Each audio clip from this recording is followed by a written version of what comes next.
It might be a bye week, but oh yes, Stephen Brooks of 24/7 Sports still drops by to talk about what he saw in Saturday's game, what's going on during the bye week, and yes, we're already talking about the big matchup in 2 weeks. Let's go.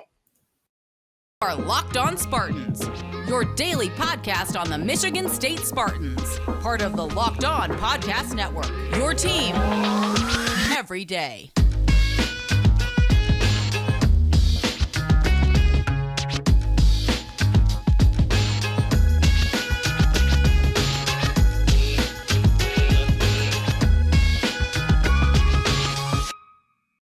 It is my favorite group of people of all time. Yes, the viewers, the listeners of Locked On Spartans. Also joined by one of my favorite people of all time, Stephen Brooks of 24/7 Sports.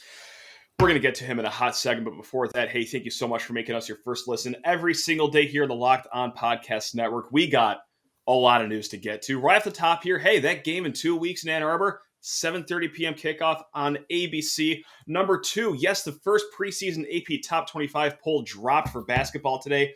Michigan State not in the top 25. If you added up all the votes, they would be ranked 31st if there was such a thing. And then third of all, Jacoby Windmon, 3-time Big Ten Defensive Player of the Week. First ever Spartan to do that in a single season. Steven, let's start with that guy right there. Jacoby Windmon sliding back to linebacker. And we're also going to tie in the game in 2 weeks as well. Steven, hot seat time right off the bat. You ready for this? You sitting down? Of course. Yeah, I'm ready for anything when I come on here with you, man. Well, it's showtime. Steven, is Jacoby Windmon going to be the most talented player on the field in 2 Saturdays for either team? Let's talk about it. Let's get right to it. Well, oh, yeah, you like that one? Yeah, that's right. We're going.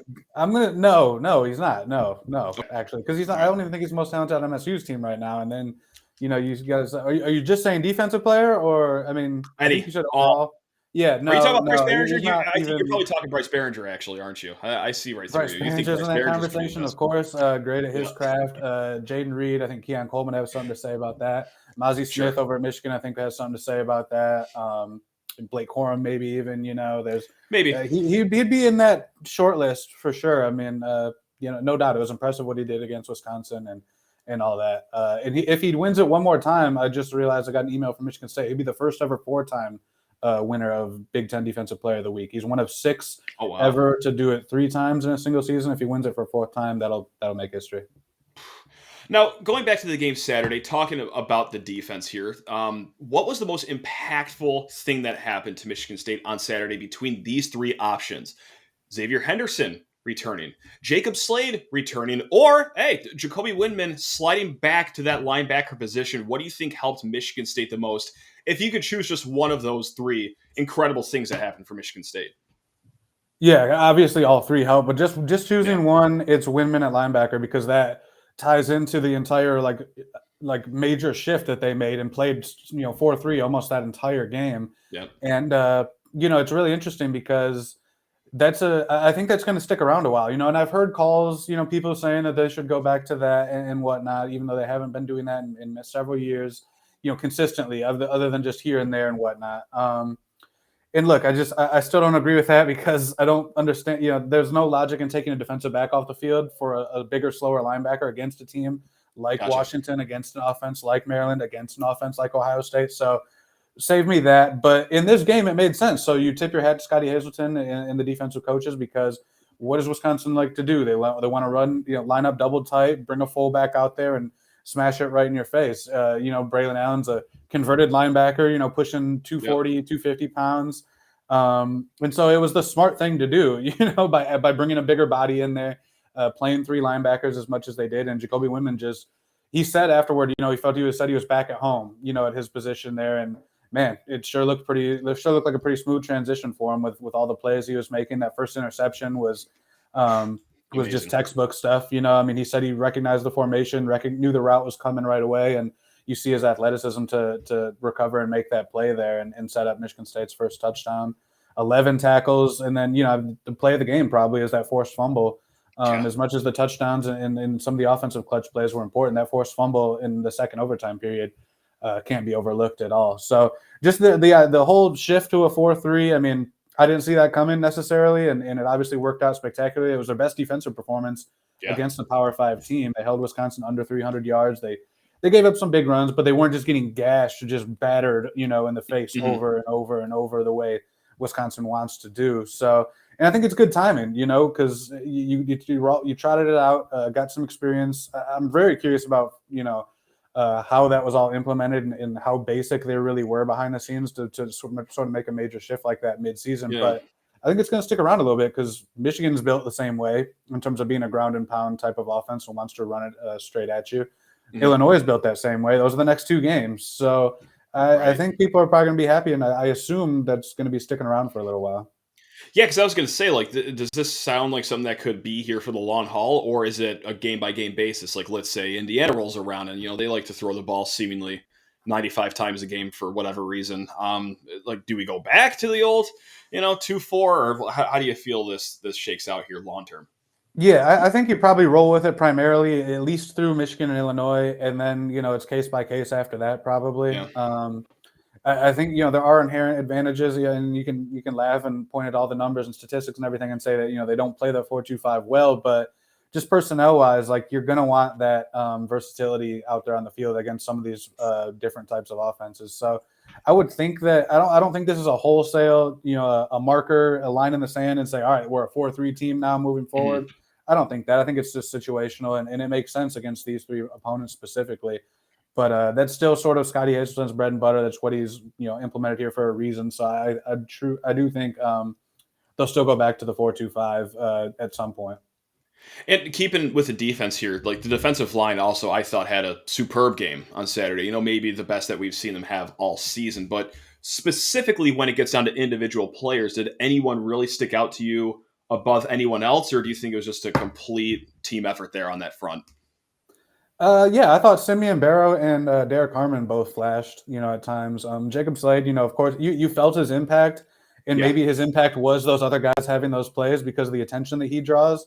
But I thought he just kind of had a yeoman, head down worker type of day. I don't think he really flashed necessarily. I don't think he's like much like Xavier Henderson. Like Henderson was out there, but I think everybody could tell he wasn't still 100%. He was able to play, able to give them something. And the most important thing he probably gave them was just his leadership and, his IQ out there and getting all the pieces in order, setting the table for everybody, just diagnosing things, the communication, all that stuff that was missing. Same way I think you saw with Slade. I don't think he was 100% necessarily, but still made an impact. And like to your question, I thought Derek Harmon had a nice day. Has that early stop where he sheds a block and gets a stop for like no gain or 1 yard gain or something like that. And Simeon Barrow came through on that stunt and had the sack, and he's a really good player. He's just explosive. I think he could be a pro someday. We'll see about Harmon, but I think Barrow could be a pro. Interesting thing though, when you mentioned D-line, like when Mel Tucker was talking about moving Windmon to linebacker, he said that we moved him to D. He came here as a linebacker, of course. Everybody knows that. He says we moved him to D end when we were thin at D end in training camp and needed some help there. And then he goes, but now we're a little better, that we're a little deeper there. We got some guys back, and so we felt we could move him to linebacker. And that just doesn't compute. It doesn't. Because they don't have Jeff Petrowski, they don't have Chris Vogel, and they lost Michael Fletcher in that game. I'm not even sure. Did Avery Dunn suit up or play? I don't know. He might not even have been there. I don't think so. Yeah. They started Michael Fletcher, who's hardly played all season, and Brandon Wright, who still, isn't a prototypical fit for that position. So that line didn't make any sense at all. I don't know why he couldn't just come out and say, yeah, we wanted to play three backers, one of our best ones, and we wanted him in the box. I don't know why that's like why that couldn't just be said. But anyway, I just thought that was important to know. That's just kind of weird. Like you're actually in worse shape now at defensive end depth wise than you were in training camp when you moved him. So I can't square that one. But anyway, I do think they'll probably still run that for at least the foreseeable future. There are a few things that Mel Tucker did on Saturday night that didn't make a lot of sense. We'll maybe get to them in the next segment here, but hold on. Steven, we're going to have you brag here for a little bit here because on signing day, a few years ago, Derek Harmon, he commits, he signs. I remember on this very show, I said, who's the diamond in the rough guy? And you talked up Derek Harmon above anyone else. You've been on the Derek Harmon hype train from day one. So two-part question. One, you're a certified ball knower. And part two, like, what's it like to just be right about everything? Like you're on a roll. You are. broken Stock is high clocks right now. twice Stock a is high. day, something. You know how it goes. But yeah, Yep. no, I mean, I saw Derek at MSU's camp, and just without pads. I don't know if he was I think he was a junior at the time, maybe, but I think so. without Yeah. pads, and of course he was massive. He was like twice the size that he is now. It's actually incredible seeing him out there because he doesn't look like the same guy at all. But Yeah. he was just this massive human being, and he was obviously you're in there with no pads, but so he was winning like with technique though, and hand fighting, and just he actually had moves. He wasn't just using his mass to just roll guys back, and win the one-on-ones. I was like, what am I missing here? Because he didn't really have like hardly any Big Ten attention. The previous Michigan State coaching staff didn't really want anything to do with him, and I was like, I don't understand. And I saw him again at some other non-MSU camps the next summer, and I'm just like, again, what am I missing here? And so I know his game tape, especially as a junior, like wasn't that good, but every time I saw him in camp settings, I was very impressed. And so then Mel Tucker and the crew come in, and obviously, recruiting priorities change and everything, and they liked him pretty much right away. And I was glad to see somebody, picked up. I think Purdue was in there on him, but like not many Big Ten schools wanted him for whatever reason. He played at a lower level at Detroit Loyola, but I thought there was a lot to work with there. And from the first time I saw him, I was like, this guy's a player. He's worth taking a shot on. See, and this is why we have you on every week, because you know a lot more than a lot of people do about the game of football that we all know and love. I appreciate the shout out though, because I probably said a lot of dumb stuff and then stuff that hasn't gone right this year already. So thanks for giving me one win on the ledger here. I don't even think that's true, to be honest. I'm not even like talking you up right now. I don't even think that's true. But hey, if that's what you got to tell yourself to stay humble, that's what you got to tell yourself. Hey, we're going to be picking your brain here about the offense here in a hot second. I need to know your thoughts about Payton Thorne, because I can't go 12 minutes without asking someone about how they thought about Payton Thorne's performance. But first, just need to talk to people's ears off about Upside. That's right. We're talking about one of the best apps in the business right now, because from cringing at the pump to getting an eye-popping check at your favorite restaurant, inflation is hitting us all where it hurts. And my goodness gracious, does it really hurt? That's why I started using Upside. Upside is an incredible app for anyone who buys gas, groceries, or dines out, because with every purchase, hey, I'm earning cash back thanks to Upside. To get started, it's simple. Download the free Upside app, use my promo code LOCKED. That's it, just locked. And that's going to get you $5 or more cash back on your first purchase of $10 or more. Next, claim an offer. Whatever you're buying on Upside, just do it. Check in at the business, pay as usual with a credit or debit card, and get paid. In comparison to credit card rewards or loyalty programs, you can earn 3 times more cash back with Upside, and Upside users are earning more than $1 million every week. That's probably why they have a 4.8 star rating on the App Store. So download the free Upside app and use promo code LOCKED to get $5 more cash back on your first purchase of $10 or more. One more time, that's $5 more cash back on your first purchase of $10 or more using promo code LOCKED on Upside. Also, hey, let's buy some farmland, people. What are we waiting for? Let's really embrace the Big Ten culture here. When it comes to land sales, it pays to have experts in your corner, and Acre Pro Midwest Farm Group are your local farmland specialist. With decades of experience in Corn Belt agriculture, no one knows the market better. Whether you're doing a 1031 exchange, expanding your operation, or selling a row crop farm, your local Acre Pro agent will walk the land with you and ensure the deal is done right. And great service is just the beginning. Acre Pro provides unparalleled land data, including soil ratings, elevation, flood zones, and land valuation across parcels, so that you can get the full picture up front and be confident in the entire land market. Your agent will cater to each of your individual needs and help you navigate the complexities of buying and selling land so that the process is made simple. Experience the ease of Acre Pro by working with farmland specialists like Kyle Rule, Brady Hammond, Neil Herr, and Kyle Spray. Visit acrepro.com or call 765-587-3185 and talk to your local land expert today. Again, 765-587-3185. That's Acre Pro Midwest Farm Group. And as we get Stephen Brooks of 24/7 Sports back on the show here, hey, just want to thank you all for making us your first listen every single day. Please rate, review, subscribe, comment below if you're watching on YouTube. Do whatever makes you happy, because I'm about to do what makes me happy, and that's, talk to Stephen about more MSU football and ask him what he thought of Payton Thorne's performance. Was it a good second half by him? Did he turn something on in the second half, or Stephen, was it simply just he did the throw the ball high in the air to Keon Coleman and Jaden Reed play? Like, it was just that simple for him. Like, how do you grade Payton Thorne's performance on Saturday? Yeah, I thought it was fine, solid. You know, it was nothing. It was nothing spectacular. Obviously, it wasn't awful. I thought it was.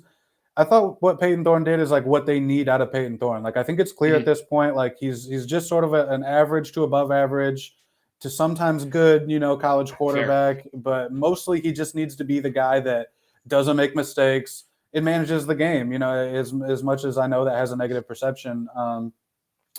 Attached to it. But like he just, especially on this offense, like he just needs to let the weapons be weapons, and that goes for him, that goes for Jay Johnson, and just really the entire offensive operation there. You know, I mean, we saw what Keon Coleman could be, you know, on several occasions there. We saw Jaden Reed make big plays. It was really the whole Jaden Reed experience. I mean, when you had the punt return, which of course gets called back, but he had some short underneath stuff that he's breaking tackles and you know, slithering through the defense there. Of course, he goes up top for the game winner. We've seen that, you know, a dozen times at least now. So that was really that whole package. Then you see Malik Carr, you know, come out of nowhere and have that huge catch and run. So yeah, I thought he allowed the weapons to be weapons, and like that's what he has to do now. I don't think what I was saying earlier. I think we're probably past the point of like expecting him to be this like to take this step to be this like elite, you know, upper tier quarterback that can just win games on his shoulders, you know. But just manage the game, make the right calls, and look that, and you know that's why you don't bench a veteran guy like that for a young guy, because that game-winning touchdown, that was an audible at the line that Payton said he saw a linebacker come down. He said Wisconsin was giving them a look they hadn't seen all year, or I'm saying all day, hadn't seen it on film, and he didn't know if this linebacker was coming. He didn't know if they were bluffing and somebody was going to come from the other side, and whatever it was, he didn't like the look. And he said their original play probably wasn't gonna end up doing very well. So he checks it up, gets the protection right, and gets Jaden going to the end zone. And one-on-one, they're gonna take that all day. So that just, so you know, like I said, that shows why there's value to have that experienced guy who's been in those battles, and he has a lot of freedom, you know. And we all know he's smart. He has a lot of freedom to make those checks and calls at the line there. So yeah, I think that's the path forward for this offense. You know, when the offensive line is not a unit you can count on any given week. I thought they were solid for the most part against Wisconsin, but it's going to be a mixed bag, I think, at best, you know, going forward. Yep. That's what this offense has to rely on is those playmakers making plays, I think. And, you know, just hanging on to that offensive line right there, because look, to me, it looked like they had maybe their best day protecting Payton Thorne in a very long time, at least ever since they've started playing Power 5 teams this season. But hey, look, the trenches is your bread and butter. So I want to defer to the expert here. Like, is that correct? Was that the best they protected Payton Thorne in your opinion so far this year? I don't know about the best. It was pretty good. I mean, only gave up 2 sacks, but like, yeah, they still like just simple basic movement, simple basic stunts. Just one guy goes under, one guy goes over the top. Like the type of stuff I was doing in middle school. Like that stuff still baffles them way too often, and they just can't get that right. You know, you don't even have to send a lot of bodies at Michigan State to get pressure. If you just a little movement, do an elementary stunt, that baffles them way too often. But on the whole, yeah, and they have been better at pass blocking than run blocking this year. I mean, 9 tackles for loss, that speaks to them not really moving the line of scrimmage on run plays. But I thought they protected Payton Thorne decently for most of the year. Ohio State really was not that, but I remember at Washington, I thought he had some clean pockets. Minnesota was there; it was there at times. So I don't know about best. It was up there though, and it's just okay. But just it's just not a unit you can count on though. Even if they're solid there and they take a few steps forward, let's say like when you can't run the ball consistently and knowing that every single week, you know, even at a average sort of pace, then everything else just becomes very hard. And there's no coaches like speaking this week, right? Not in the bye week. Like there's no media availability. Am I getting Nothing that right? This week. Okay, perfect. So we're going to do some role play right now. I'm going to act like you're Jay Johnson because I don't have a good answer for this question, and maybe you don't either, but we'll find out.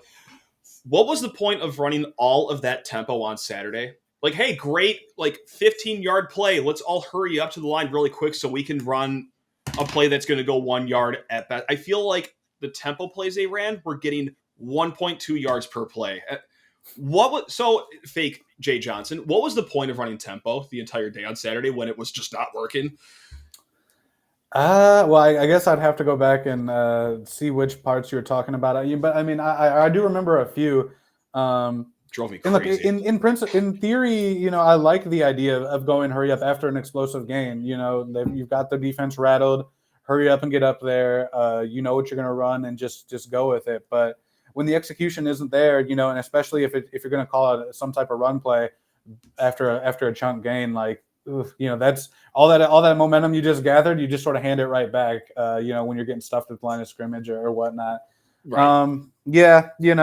Look, I didn't think Jay Johnson had his best day. I still think he's a good coordinator. I know I've got a lot of people in my mentions saying otherwise and saying Sure. he can ride out on the same train with Scotty Hazelton at the end of the year and this and that. I still remember all the good things he did last year. And look, maybe I'll be proven wrong on this. Maybe I'll change my opinion because I think Kenneth Walker was an easy button for everybody to just push and it made everybody look good. Everybody, I'm saying. That obviously includes Jay Johnson. So I don't think he's adjusted super well without that easy button. But there's also folks I think that want him to just never call a run play the rest of the season. Like that just doesn't work. You have to force a balance there to a degree and just try to keep people honest, even if you know what the result's probably going to be. So the real thing, is I don't understand the tempo thing. That's a legitimate grievance. But the thing I don't understand, I'm sure everybody listening agrees, like that last possession of regulation was bonkers to me. I wasn't watching it super intently live, so I didn't have the greatest because my head was buried in my laptop trying to put 2 or 3 cohesive words together for an article. Yeah. But I went back and watched it yesterday, and it does not make any sense at all in terms of calling the 2 runs there. They were. See, I don't have it in front of me, but they were on like the 36 with like 42 seconds left. Maybe I have those risks. Maybe it was a 42, 36. They were in Wisconsin territory with under a minute to go and 2 timeouts, and they never threw anything deep, never threw anything toward the end zone. They did the 2 runs, and then they did that weird bubble screen to Jaden Reed, switching the side of the field, which I don't know if that's what they wanted to do or not for the field goal, but I just don't understand. Jay Johnson's never really been afraid to be aggressive in big moments before. So I don't, and the way your field goal kicking has gone this year, I don't understand playing for that, and the way your defense They can't played. You even just gave hit up an extra point with certainty. Every single time they line up for an extra point, your heart stops. Why are we settling for a 50-yarder all of a sudden? That drove me up. a snapper situation with you don't have your main guy in there. So there's a lot going on there that I didn't really understand, and at least try a pass toward the sideline to get yourself a little closer. Try a shot to the end zone maybe to try to win the game. Like the way your defense was playing, do you really want to go trade blows in overtime and trust that? Yeah, I don't know. The defense did have a nice day. I'm not trying to go back on what I said there, but like they just gave up the decisive drive, right before that, and mere speed lets the guy run right behind him and catch the tying touchdown. So like I just didn't understand playing for the field goal A, but then the way that they played for the field goal B, like did not make much sense to me either. And I tried to ask Mel Tucker about it afterward, and he didn't give a really satisfactory answer and just said, "Hey, we were trying to score a touchdown, didn't work." And then there was something with the snap on the field goal, but I didn't think. I think I'm sure all those guys wish they could have that one back. We're going to come back to that in a hot second really quick, Steven. But first, we need to talk thrilling moments presented by Nissan right now. And look, there's no shortage of thrilling moments from Saturday's win. That's right. Got to remind ourselves of that sometimes. State won that game, regardless of, our tone last few minutes there. But hey, our partners at Nissan have worked with us to create a new segment across the Locked On College Network titled Thrilling Moments, where we highlight the most exciting play from the Spartans weekend game or throughout the history of our alma mater. This week's thrilling moment from the Spartans game was, take your pick, really. Was it the first Keon Coleman touchdown? Was it the second Keon Coleman touchdown? Was it Jaden Reed saying, hey, I got single coverage, let's just end the game right here? Or, hey, this is also a thrilling moment too. Seeing Bryce Behringer throw the ball 40 yards downfield, my God, he's got a cannon for a leg, and he's also got a cannon for an arm. And, hey, it wasn't a blocked field goal return for a touchdown. It wasn't a pick six, so that was pretty thrilling, too. The fact that, well, okay, I guess we are going to overtime, but no shortage of thrilling moments ever from our Spartans. This segment has been inspired by the thrilling new designs featured across Nissan's new lineup of vehicles. Pursue what thrills you in the all-new Frontier, Armada, or Pathfinder today. Available now at nissanusa.com. Stephen Brooks, he's still here. He's back. This is incredible. Once again, sticking around for all 3 segments. I shouldn't be this wound up and riled up and upset after a win, especially when that win breaks a 4-game losing streak. Look, I was starved for a win. I know our listeners were starved for a win, but still, it's like, what on earth was that at the end of the game there? We talked about it, obviously, but I like where you left off with the press conference.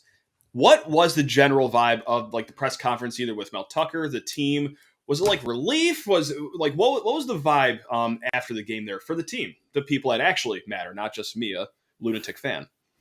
Yeah, I think there was a lot of relief. I mean, like you said, like we could very easily be on here talking about Michigan State on a 5-game losing streak. Like, oh no, because I wouldn't easily. be here. If they lost that game, I would have cold quit the show. That would have been the one that broke me, especially the way that it ended. Like, no, I would not be here right now. I mean, though, like that very much could have happened that way. I mean, players made plays, and almost in spite of like we talked about some of those decisions. I mean, Keon Coleman going up there, like that's just a player making a play, using all of his physical athletic gifts and everything. And tip of the cap to Jay Johnson to call that trick play right away in overtime, and have the guts and everything to do that. They said that one didn't actually work out very well in practice when they implemented that. They said it hardly ever worked against the scout defense. So that takes some guts and some faith.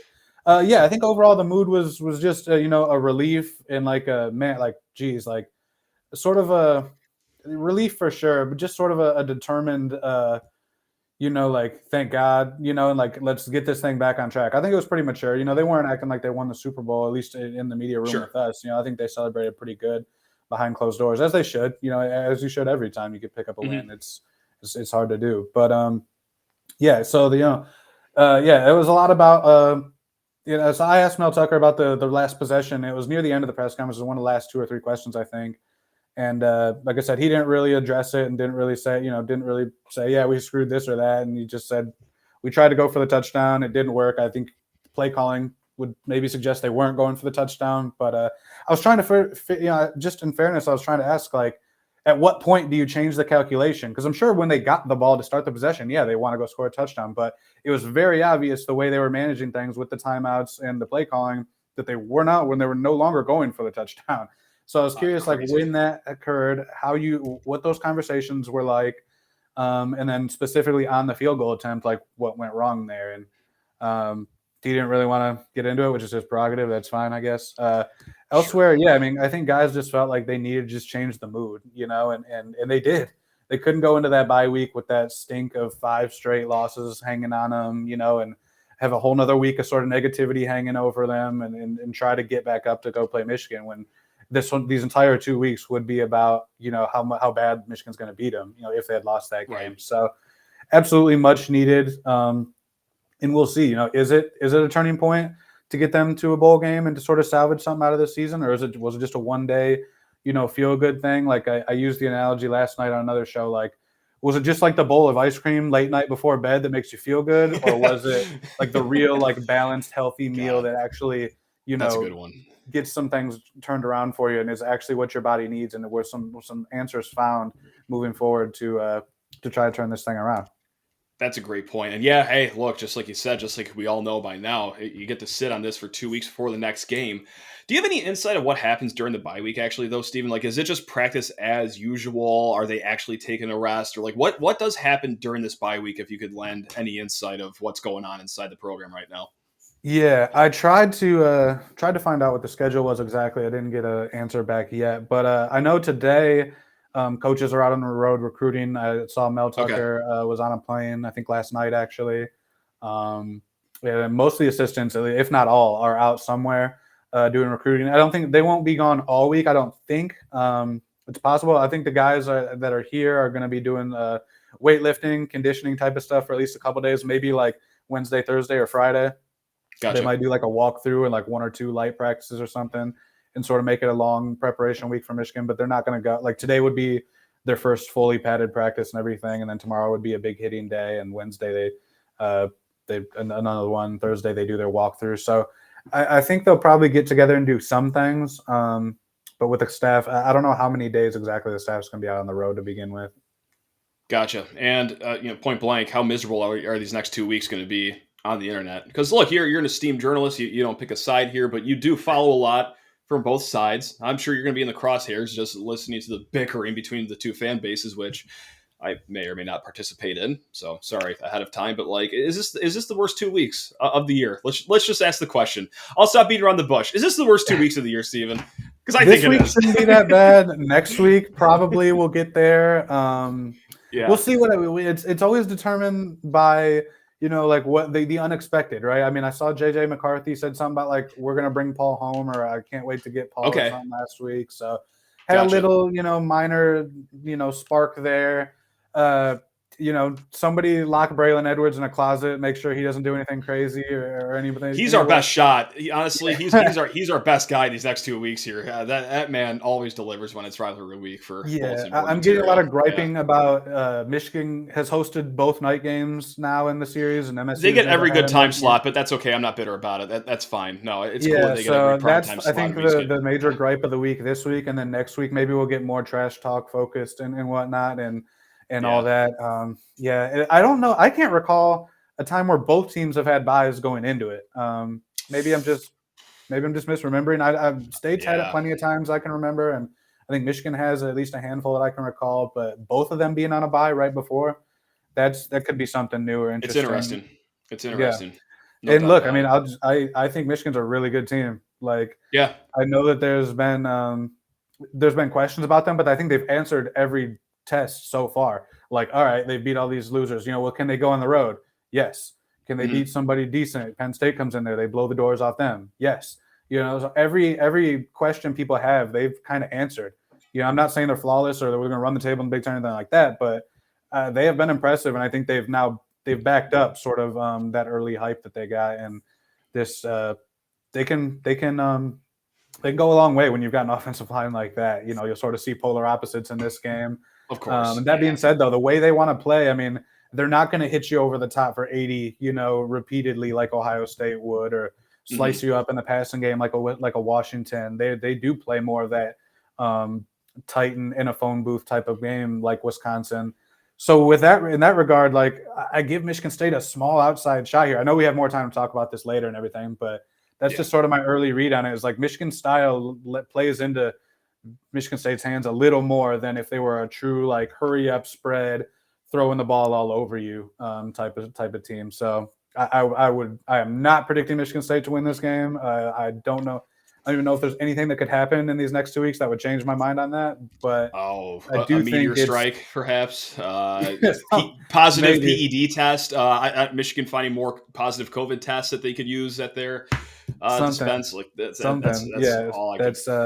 But I'm looking forward to it. I think the night game will be fun. I wasn't around for the last one, so should be pretty good. I wish that we could have had the heavyweight stakes of last year involved with the night game. Did I just lose you? And we're back. All right, I guess I'm the host here, folks. Matt just dropped off unexpectedly out of the stream.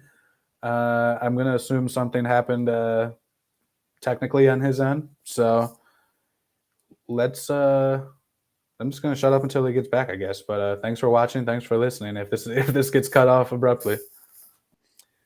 All right. Well, that was an eventful finish to today's episode. We went through it all. We went through the highs of the win, the lows of the coaching decisions at the end, and also the mystery of why my computer just crashed mid-conversation. How fun is this? Keep it tuned tomorrow. I'm sure my laptop will be working great by then. Got John Garcia of Sports Illustrated Recruiting on tomorrow. Steven, you're the all-time best. Thanks a lot for dropping by. Where can the folks find you? SpartanTailgate.com is the easiest way. I'm on Twitter at StephenM_Brooks. Those two places is where you can find all the stuff you need, basically. Dang, look at that. Enjoy the rest of your bye week, Steven. Same to everyone else, too. But hey, even though it's the bye week, we're still going to be doing this 5 days a week here. Until then, love you all. Go Green.